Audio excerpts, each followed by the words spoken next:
നേരത്തെയും ടാക്സി ഡ്രൈവർമാർ ഊബറിനെ എതിരെ തിരിഞ്ഞിരുന്നു.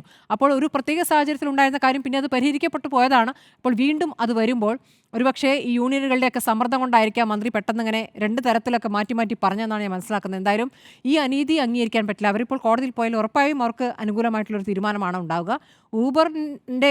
ഊബർ ചട്ടങ്ങൾ പാലിച്ചിട്ടുണ്ടോ എന്നുള്ളത് പരിശോധിക്കേണ്ടതാണ് സർക്കാർ. എല്ലാ സേവനങ്ങളും ഓൺലൈനായിട്ടോ? എല്ലാ സേവനങ്ങളും ഓൺലൈനാണ്. മാത്രമല്ല ഇപ്പൊ പ്രത്യേകിച്ച് സ്ത്രീകളെ സംബന്ധിച്ച് ഏത് അസമയത്ത് ഇപ്പോൾ ടാക്സി വിളിക്കണമെങ്കിൽ ഒരു ടാക്സി ഡ്രൈവറുടെ നമ്പർ നമ്മുടെ കയ്യിലുണ്ടാകണം.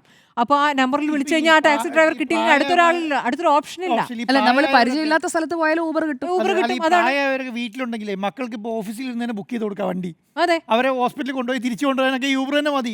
അവരൊരു ബുദ്ധിമുട്ടുമില്ല. പണ്ട് എങ്ങനെയാണ് ഒരു ഡ്രൈവറെ കണ്ടെത്തി അവർ വരുമെന്ന് ചോദിക്കണം, മറ്റൊന്നുമില്ല. ഇത് കറക്റ്റായിട്ട് അറിയാം. അമ്മ എവിടെ എത്തി, വീട്ടിൽ നിന്ന് ഇറങ്ങി, ഇന്ന സ്ഥലത്ത് എത്തായി, ഹോസ്പിറ്റലിൽ എത്തി, അപ്പോൾ അവിടെ വേണമെങ്കിൽ വിളിച്ചു പറയാം. ഒരു വളരെ ഓൺലൈൻ സിസ്റ്റം നമുക്ക് ഒരു സ്ഥലത്ത് നിന്ന് കൈകാര്യം ചെയ്യാൻ പറ്റും.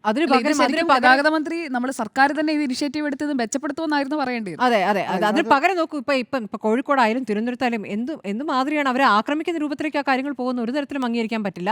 അങ്ങനെ ടാക്സി ഡ്രൈവർമാർ മാത്രം ഓടിയാൽ മതി എന്നുള്ളൊരു ഗുണ്ടായസത്തിന്റെ രൂപത്തിൽ അത് പ്രവർത്തിക്കുന്ന ഒരിക്കലും അംഗീകരിക്കാൻ പറ്റില്ല.